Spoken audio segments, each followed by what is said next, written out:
안녕하세요. 저는 결혼이라는 지옥문을 열 뻔한 여자입니다. 제가 여기에 사연을 자주 듣는 편이어서 평소 결혼에 대한 생각이 정말 많았던 사람이에요.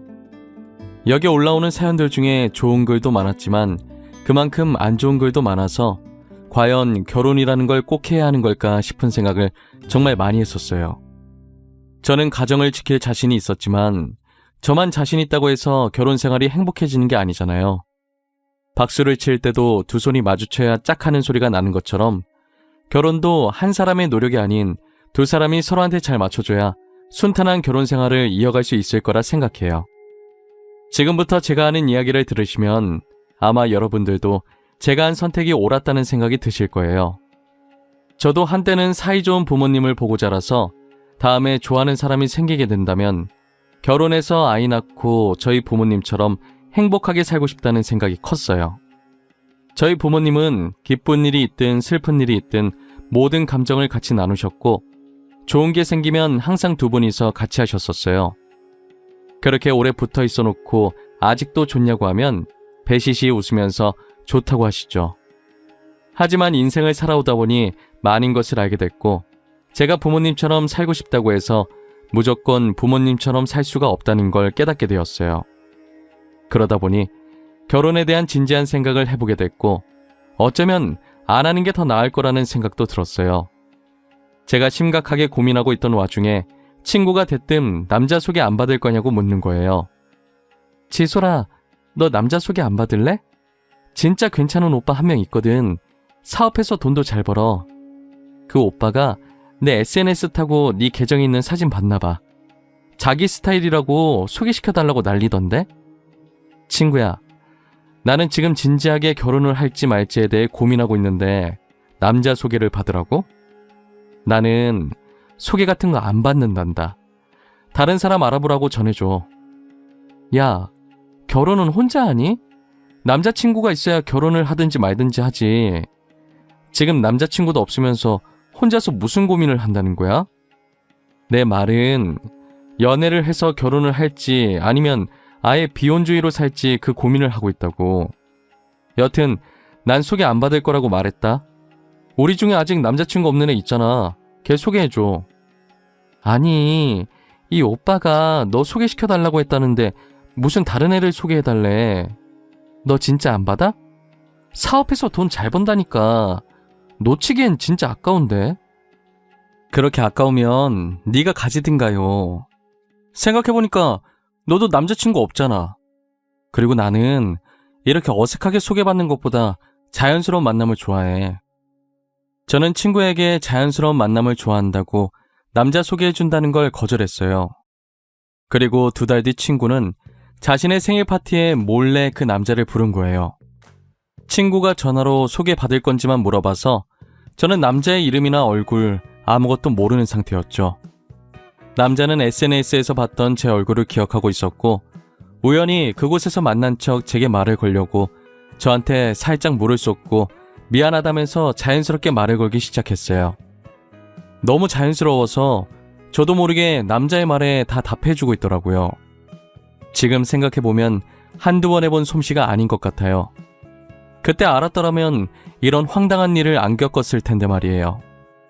사업하는 사람이라 그런지 말을 어찌나 잘하던지 그 남자의 말솜씨에 제가 넘어간 것 같아요. 어느새 정신 차려보니 제가 그 남자와 사귀고 있더라니까요.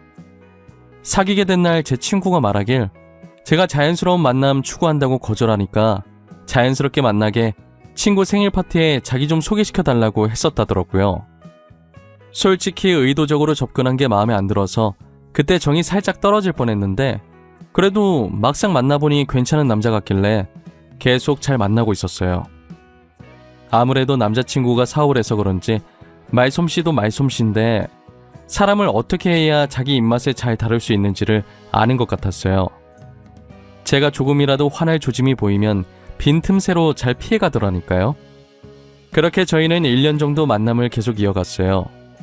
저희 부모님이 제가 남자친구를 만나고 있다는 걸 알게 되면 당장이라도 만나게 해달라고 조르기 뻔해서 괜히 피곤해질까봐 남자친구 있다는 사실을 알리지 않았어요. 하지만 저는 남자친구의 어머님을 몇 번 뵌 적이 있긴 해요. 남자친구가 이제껏 여자친구라고 소개시켜준 적이 없어서 처음 저를 보시곤 엄청 반가워하시더라고요. 이렇게까지 환대받을 거라는 걸 상상도 못했었는데 어머님께서 먼저 반가워하시니 저도 덩달아 기분이 좋아서 애교도 많이 부렸던 것 같아요. 그 뒤로 어머님께서는 저를 자주 집으로 불러들이셨어요. 남자친구 생일엔 물론이고 어머님, 아버님 생신 때도 저를 불러주셨어요. 처음엔 생신 때도 저를 불러주실 만큼 이뻐해 주시는 것 같아서 은근 기분이 좋았어요. 그리고 상 차리는 거 도와달라고 할 때도 엄연히 제가 손님 입장이라 당황스럽긴 했지만 저를 이뻐해 주시니 저도 어머님, 아버님께 잘 보이고 싶어서 하라는 대로 다 했었죠. 그런데 정도가 점점 지나치기 시작하면서 저를 아예 며느리 대하듯 하시는 거예요. 어느샌가부터 저를 부르는 호칭도 제 이름에서 며느리, 우리 며느리로 바뀌어 있었죠. 어디서부터 잘못된 건지도 모르겠고 이미 되돌리기엔 늦은 것 같았어요. 게다가 자기네들 가족 행사에도 저를 부르셔서 며느리라고 소개하는데 이게 맞나 싶었어요. 그러다 보니 점점 남자친구네 가기가 부담스러워지기 시작하더라고요. 이미 그들의 친척들 사이에선 제가 며느리로 되어 있었고 언제 결혼한 거냐면서 묻기 시작했죠. 매번 그럴 때마다 제게 멋쩍은 듯이 웃으면서 아직 결혼 안 했다고 해명하기 바빴어요. 네가 권희 집사람이라고? 난 청첩장도 못 받은 것 같은데 언제 결혼했대? 설마 니네 둘이 사고쳐서 혼인신고만 한 거야? 사고치다니 아니에요. 절대 그런 거 아니에요. 저희 아직 결혼 안 했어요. 저는 권희 오빠 여자친구예요. 여자친구. 결혼도 안 했는데 권희 애미가 그 짝을 며느리라고 소개한다고? 아, 이제 조금 있으면 결혼을 할 건가 보네. 아니요, 그런 것도 아니고 아직 저희 날짜도 안 잡고 상견례도 안 했어요. 그냥 저를 며느리처럼 이뻐하셔서 그런 것 같아요. 진짜 한두 번도 아니고 어머님께서 일 벌려놓고 제가 왜 수습을 하고 있어야 하는지 모르겠어요.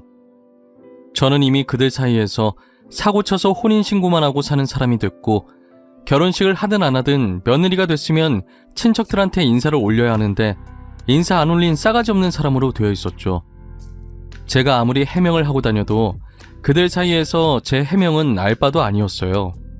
그리고 저를 친척들에게 소개하는 만큼 어머님께서 결혼을 언급하는 횟수도 같이 많아지셨어요. 늘 제게 결혼 얘기를 할 때 남자친구의 사업을 들먹이셨죠. 남자친구는 여자든 남자든 모두가 입을 수 있는 옷 사업을 하는데 협찬을 해준 건지는 모르겠지만 인플루언서가 몇 번 입기도 하고 SNS 유명 인사 사이에서는 꽤나 유명한가 보더라고요. 그래서 남자친구가 사업을 하는 것에 대해 엄청 유세를 떠셨어요. 아가, 너네 만난 지 이제 2년 다 되어 간다고 하던데 슬슬 결혼할 때 안 됐니? 우리 아들 지금 옷 장사도 잘 되고 돈 엄청 끌어모으고 있는데 누가 채가기 전에 해야지, 안 그래? 어머님, 저희는 아직 결혼 생각이 없어요. 지금 이대로도 충분히 좋아요. 결혼하면 하루 종일 붙어서 싸우기밖에 더 하겠어요? 원래 부부가 싸우고 화해하면서 정들고 하는 거지 친구끼리도 싸우는데 뭐. 그리고 우리 아들은 결혼 생각이 있는 눈치던데 너는 아닌가 보다. 오빠랑 결혼 생각이 아예 없는 건 아니지만 아무래도 결혼하면 평생 같이 해야 하는데 신중하게 결정하는 게 좋죠. 그리고 저는 아직 연애를 조금 더 하고 싶어요. 그러니? 그래도 결혼할 생각이 아예 없는 건 아니라는 거 보면 결혼할 거라는 말인데, 그럼 하고 있는 일 그만두고 지금부터 우리 가게에서 일 배워. 갑자기 그게 무슨 말이에요? 잘 다니고 있는 회사를 왜 갑자기 그만둬요? 저는 지금 하고 있는 일도 좋아요, 어머님. 너도 이제 우리 집안 사람인데 내 가게에 너한테 주려고 그래. 너 우리 아들이랑 헤어질 거 아니잖아. 그럼 일 배우는 것도 나쁘지 않지. 저 말을 듣고 처음에는 무슨 논리인가 싶어서 황당해했는데 당장 결혼할 생각도 없었고 그렇다고 남자친구와도 헤어질 생각이 없었기 때문에 저는 어머님께서 하라는 대로 했어요. 정말 어머님 말씀대로 제가 남자친구와 결혼을 할 수도 있는 거고, 그리고 일 배워놓는다고 해서 나쁠 건 없으니까 이것도 다 경험이라고 생각하고 어머님 가게에서 일을 배우기 시작했어요. 저는 엄청 대단한 가게인 줄 알았는데 조그만 맥주집이었어요. 손님이 그렇게 많은 것도 아니고 심지어 그 손님들마저도 죄다 돈 안 되는 손님들 뿐이었죠. 처음엔 제가 일한 첫날만 손님이 없는 거겠지 했는데 매출표를 보니 그냥 없는 것이었어요. 게다가 값싼 안주 하나에 맥주 하나 시키고 하루 종일 죽치면서 떠드는 손님들이 태반이었어요. 이런 사람들밖에 없는데 계속 가게를 운영할 수 있는지가 의문이었어요. 일을 배우다 보니 점차 어머님께서 저한테 가게를 맡기시고 본인은 친구랑 놀러 다니시더라고요. 점차 자신이 친구들과 놀러 다니고 싶어서 일부러 저를 여기에 붙잡아둔 것 같은 기분이 들었어요. 그리고 자기는 놀러 다닐 돈이 있으면서 저한테는 제대로 된 월급도 주시지 않으셨죠. 제 표정이 좋지 않다 싶으면 저를 살살 달래려고 남자친구와 결혼만 하면 이 가게와 이 가게에서 벌어들이는 돈이 다 제 거라는 듯이 말하고 넘기더라고요. 저는 콩깍지가 무서운 것이라는 걸 이때 알았어요. 제가 어머님 가게가 탐나서 계속 붙어있던 게 아니에요. 솔직히 손님들이 넘쳐나는 것도 아니고 저렇게 벌이도 안 되는 가게가 왜 탐나겠어요? 평소 막장 드라마와 여기에 올라오는 사연들을 읽으며 결혼을 망설였던 저였건만 그 콩깍지 하나 때문에 그런 수모를 받으면서도 저는 남자친구가 좋아서 헤어지지 않고 버텼어요. 지금까지 어머님 가게가 남자친구가 벌어오는 돈으로 유지되고 있는 거거든요. 남자친구 회사 매출이 얼마나 높은 건지는 모르겠지만 어머니께서는 저한테 가게를 맡기시고 본인은 다른 가게를 하나 내려고 생각 중이신 거예요. 지금 있는 어머님 가게도 그닥 썩 잘 되는 건 아니었는데 거기에 또 가게를 낸다고 하니 이쯤 되니까 남자친구 회사 매출이 너무 궁금해지더라고요. 어머님, 혹시 권희 오빠 회사 매출이 어느 정도예요? 도대체 얼마나 돈을 잘 벌길래 가게를 또 낸다는 거예요? 아, 이건 가게가 작아서 얼마 안 해. 이 정도 가게 내줄 만큼은 벌지. 왜? 가게 턱턱 내주는 거 보니까 우리 아들과 결혼이 하고 싶어진 거야? 아니요, 그런 건 아니고 솔직히 어머님이 지금 가게가 잘 되는 건 아니잖아요. 그런데 이 가게 처분도 안 하고 다른 가게 내준다니까 조금 신기했어요. 어머, 잘 안 되긴. 너가 일을 잘해봐라. 금방 돈방석에 앉을 거다. 내가 있을 땐 손님도 얼마나 많았는데 네가 못해서 그런 거라고는 생각도 안 하고. 제가 가게에 들어오기 전 매출표를 봤다는 걸 어머님께서는 모르시는 것 같아요. 일 가르쳐 주시던 첫날 모니터에 떡하니 1년 매출표 띄워놓으셨던데 기억도 못하시는 눈치더라고요. 괜히 여기서 말 더 얹었다간 좋은 소리 못 들을 게 뻔하니까 대꾸도 안 했죠. 그런데 정말 이대로 가다간 가게가 망할 것 같은 거예요. 뭘 해야 할까 엄청 고민을 하다가 추억의 음식들을 만들어서 팔기 시작했어요. 거기다 가게에 학생 시절 많이 사용했었던 소품들을 구해서 중간중간 배치해주니 정말 그때 그 시절로 돌아간 기분이 들기 시작하더라고요. 그리고 SNS를 이용해서 그 시절 감성의 사진들과 글씨체를 이용해서 홍보도 하기 시작했죠. 며칠 뒤에 제가 올린 글을 보고 왔다는 손님들이 조금씩 생기기 시작하는 거예요. 제 가게는 아니었지만 그래도 매출이 생기는 걸 보니 너무 뿌듯했어요. 제가 가게를 살려놓으니 어머님께서는 조금 놀라신 눈치더라고요. 어떻게 그런 생각을 했냐며 덕분에 돈 좀 만져보겠다고 엄청 좋아하셨었죠. 그리고 얼마 지나지 않아 저는 어머님 가게를 살려놓지 말았어야 했다고 후회했어요. 어머님께서는 매출표를 보더니 이것도 다 한철이라고 벌 수 있을 때 벌어야 한다면서 제게 더 새롭고 기발한 아이템을 요구하기 시작했죠. 저는 실망시켜드리고 싶지 않았기 때문에 뭐가 더 있을지 계속 생각하게 되더라고요. 가게 인테리어로 사용했던 소품들이 저희 시대 때 유행했던 소품들이어서 어머님 시대에 유행했던 것들도 어렵게 구해서 배치해놨어요. 그리고 그 시절 자주 먹었던 음식들을 똑같이 만들 순 없지만 최대한 비슷하게 흉내만 냈었죠. 그랬더니 저희 시대는 물론 어머님 시대의 손님들도 많이 찾아주시더라고요. 사람들이 SNS에 저희 가게 다녀간 후기를 작성해 주셔서 다른 지역 손님들도 많이 늘었어요. 그리고 저희와 비슷한 느낌의 가게들도 많이 생겨나기 시작했어요. 어머님은 지금 가게와 완전히 다른 가게 낼 거라고 난리시더니 지금 가게가 잘 되자 언제 그랬냐는 듯이 다른 가게 얘기가 쏙 들어갔더라고요. 어머님이 가끔 가게에 오시긴 하시는데 일을 도와주려고 오신 게 아니라 훈수를 두려고 오신 거예요. 바빠 죽겠는데 도와주지는 못할 망정 저를 쫓아다니면서 하나부터 열까지 다 간섭하시고 자기는 카운터에 있는 돈만 챙겨서 나가더라고요. 힘들게 돈 버는 사람 따로 있고 아무것도 안 하면서 돈만 쓰는 사람이 따로 있었죠. 저도 사람인지라 아무리 남자친구가 좋아도 제가 며느리도 아닌데 이런 대우받으면서 못 살겠더라고요. 혼자서 진지하게 남자친구와 헤어져야 하나 고민하고 있던 참이었어요. 제가 어머님 장단에 다 맞춰주니까 남자친구 자신도 제게 그렇게 해도 된다고 생각했는지 어머님이 제게 행동하듯 막대하기 시작하더라고요. 평소처럼 어머님 가게에서 오픈 준비하고 있는데 남자친구한테 전화가 온 거예요. 지소라, 부탁할 게 있어서 전화했는데 아직 가게 문 안 열었지? 내가 집에서 서류를 안 가지고 나왔더라고. 혹시 가져다 줄 수 있나 해서. 지금 오픈 준비하고 있어서 잠깐 시간 되니까 내가 가져다 줄게. 어떻게 생긴 봉투인데? 그냥 일반 서류 봉투야? 일반 갈색 서류 말고 흰색 서류 봉투 하나 있거든? 작은 거랑 큰 거 2개 있을 거야. 그거 2개 챙겨서 우리 회사로 와줘. 진짜 미안해. 괜찮아. 이거 급한 일이지. 내가 최대한 빨리 갈게. 어디로 갖다 주면 돼? 대표실에 가져다 주면 되는 건가? 아니야. 회사 안까지는 올 필요 없어. 다 와가면 그때 전화 줘. 내가 나갈 테니까.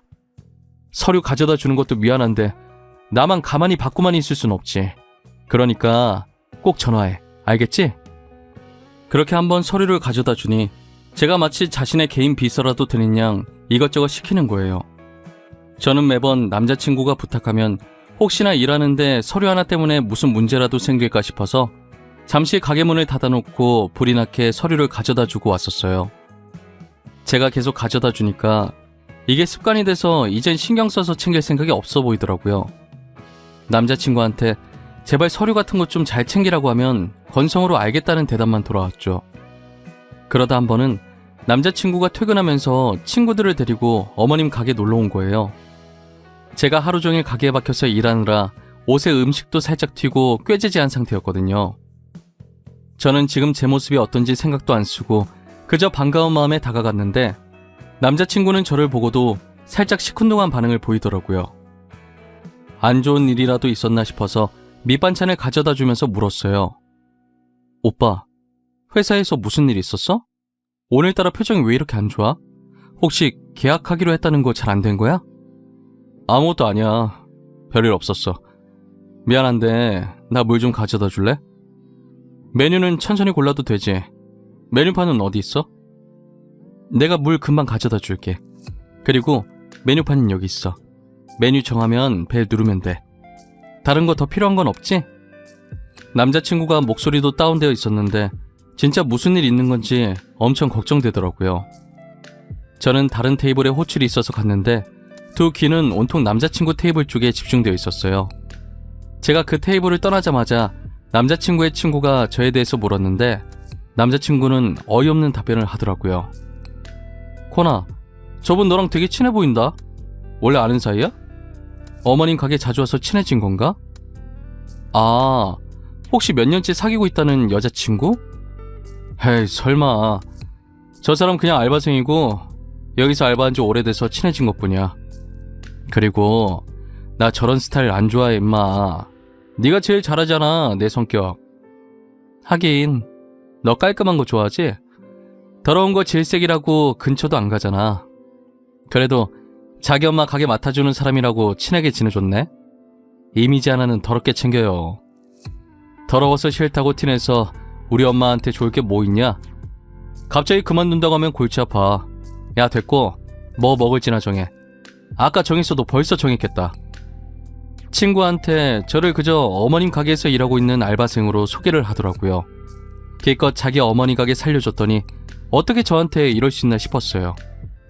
지금껏 무얼 위해서 이렇게 음식까지 옷에 튀어가면서 열심히 했나 싶은 생각이 들더라고요. 누구는 음식 묻히고 더러운 게 좋아서 잘 다니던 회사도 그만두고 이러고 있냔 말이에요. 제가 그동안 남자친구의 성격을 잠깐 잊고 지냈던 것 같아요.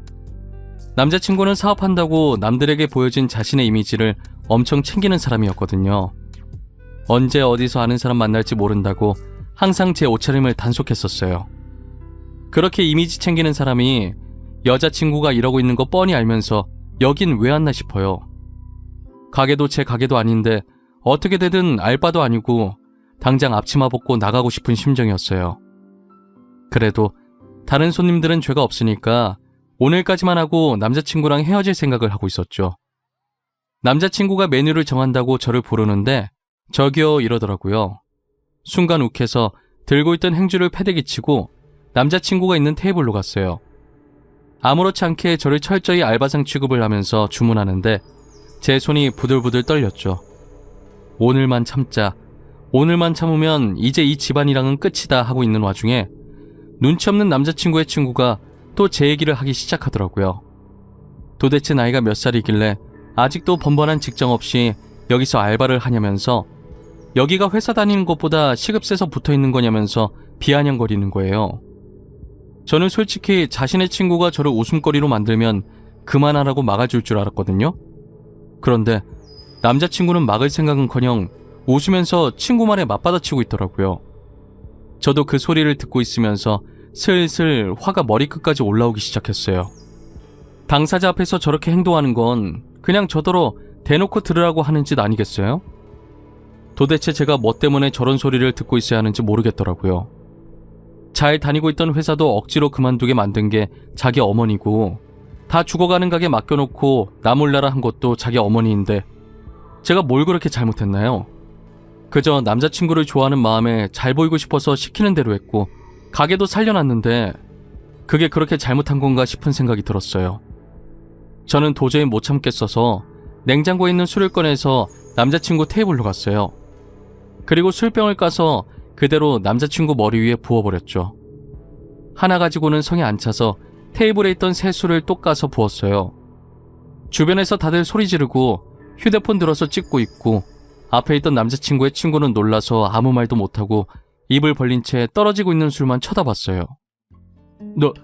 너 지금 이게 뭐하는 짓이야? 미쳤어? 너 미쳤냐고?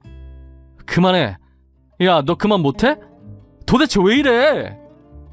요즘 술값 비싼 거 알지? 너한테 뿌리기도 아까운 술이야. 왜 그러냐고? 그걸 지금 몰라서 물어? 야, 김권, 넌 내가 그렇게 창피했니? 내가 네 여자친구인 게 창피해? 창피해. 너 이러고 있는 꼴 누구한테 소개하기 창피하다고. 그래서 알바생이라고 했다. 왜? 그러면 안 돼? 누구는 좋아서 이 일하니? 어머님께서 하라고 난리를 치시는 통에 회사 그만두고 한 거잖아. 어머님이 나 몰라라 한 가게 내가 살렸어. 더 이상은 못 참아. 결혼도 안 했는데 며느리 짓 하는 거 이제 지겨워. 야, 네가 좋아서 한 거 맞잖아. 왜 이제 와서 난리야? 엄마가 결혼하면 가게 너 준다고 하니까 가게 받으려고 신나서 한 거잖아. 내가 좋아서 한 거라고? 야, 가지고 있어봤자 빚만 쌓일 가게를 누가 감사하다고 넙죽받냐? 나는 너 하나만 보고 버텼어. 너 때문에 가게 살려보겠다고 아둥바둥거렸다고. 내가 언제 너보고 아둥바둥거리라고 했어? 아니잖아. 내 탓하지 마. 그리고 여기서 일하면서 월급도 받았을 거 아니야. 그럼 됐지, 안 그래? 월급? 너 말 잘했다. 내가 또 월급에 할 말이 많거든.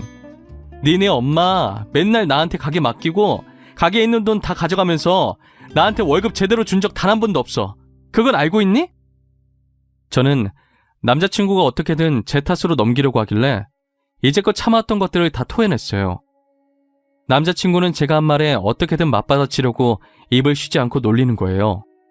어차피 CCTV 있어서 매일 내가 출근했다는 거 찍혀있을 것이고 통장에 찍힌 입금 내역 가져가서 월급 제대로 안 준 거 노동청에 고발해버릴 거라고 하니 입을 닫아버리더라고요.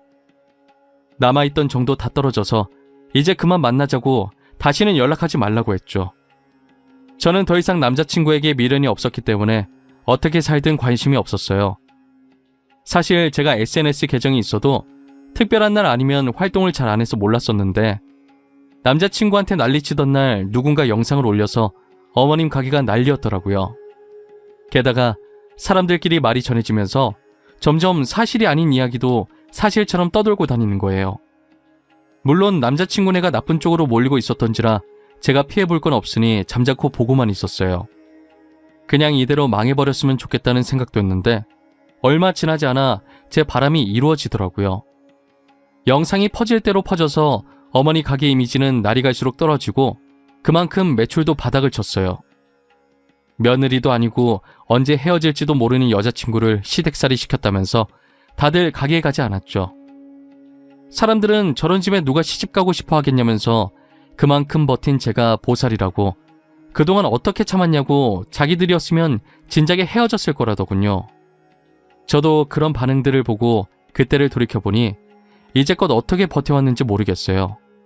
어머님께 온갖 일을 당하면서도 남자친구가 좋아서 다 맞춰주며 살다가 남자친구한테 정이 떨어져서야 정신을 차리고 빠져나올 수 있었잖아요. 몸과 마음이 자유로워지니 연애 같은 건 하지 않겠다는 생각과 함께 혼자가 최고라는 걸 뼈저리게 느꼈죠. 저는 다시 회사에 다니고 싶어서 이곳저곳 열심히 이력서를 넣고 있었어요. 면접 보러 오라고 연락 온 곳이 있어서 나가려는 찰나에 아버지께서 서류를 놓고 왔다고 집에 가는 길에 잠시만 들려서 주고 가라는 거예요. 그래서 저는 서류를 챙기고 면접을 본 뒤 바로 아버지 회사로 향했어요. 회사에 도착해서 아버지께서 내려오길 기다리고 있었는데 로비 쪽이 시끄럽더라고요. 무슨 일인지는 모르겠지만 굉장히 급해 보였고 로비 직원에게 회장님을 만나게 해달라고 난리였죠. 그래서 소리나는 쪽을 무심결에 쳐다봤는데 되게 낯익은 뒤통수 하나가 보이는 거예요. 뒤통수뿐만 아니라 목소리도 전 남자친구와 흡사했어요. 가까이 가보려다가 직원들이 아버지께 인사하는 소리에 다시 몸을 아버지 쪽으로 틀었어요. 그랬더니 로비 앞에 있던 그 사람도 빠른 속도로 아버지께 달려갔죠. 제가 아버지 옆쪽으로 가서 조심스럽게 남자를 봤는데 전 남자친구가 맞는 거예요. 울다시피 아버지께 빌다가 저를 발견하고 의아한 듯 쳐다보더라고요. 회장님, 지금까지 저희 회사에 투자 잘해주셨잖아요. 갑자기 왜 투자금을 빼신 거예요? 네? 저희 회사 이러다 진짜 망해요. 제발 한 번만 도와주세요. 이지솔, 네가 여기 왜 있어? 설마 여기 취업했냐? 자네가 우리 지솔이를 어떻게 아는가? 지솔아, 너 김 대표랑 아는 사이니? 응, 잘 알지. 너무 잘 알아서 탈이지. 근데 이 사람 여기 왜 왔는데? 아빠가 저 회사에 투자해주기로 한 거 있었어? 아빠? 회장님이 니네 아버지라고?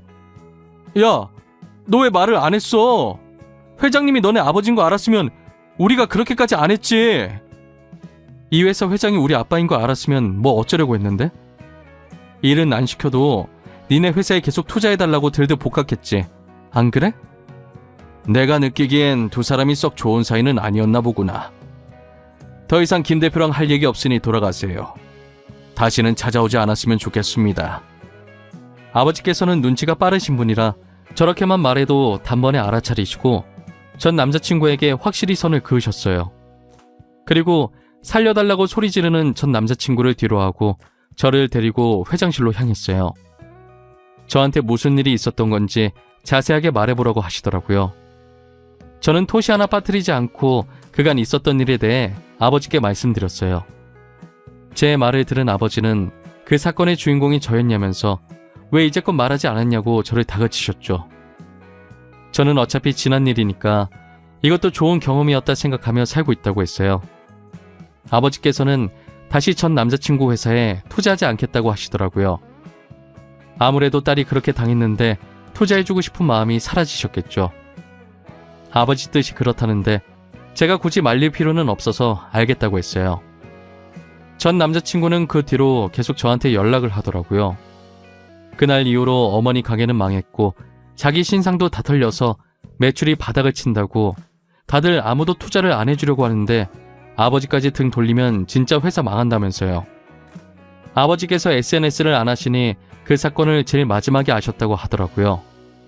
그래서 투자금을 안 빼고 있다가 뒤늦게 뺐더니 저렇게 회사까지 찾아온 거예요. 저는 전 남자친구 어머니를 노동청에 고발 안 한 걸 다행이라고 생각하라고 지금 염치도 없이 뻔뻔하게 나한테 뭘 부탁하는 거냐고 답하고 차단해버렸어요. 결국엔 전 남자친구는 투자자를 못 구해서 회사가 부도 처리됐죠. 그렇게 자기들 잘난 맛에 살더니 그대로 부메랑처럼 돌아와서 길거리에 나앉게 생겼네요. 정말 우연이라도 다시는 그 집안 식구들이랑 마주치는 일이 없었으면 좋겠어요. 진작에 인연을 끊었어야 하는데 뭐가 그렇게 좋아서 미련하게 버텼는지 모르겠어요. 여러분들도 저 같은 상황이 생긴다면 미련 가지지 말고 과감하게 끊어내셨으면 좋겠습니다. 지금까지 제 사연 들어주셔서 감사하고 항상 행복한 일만 가득하시길 바랄게요.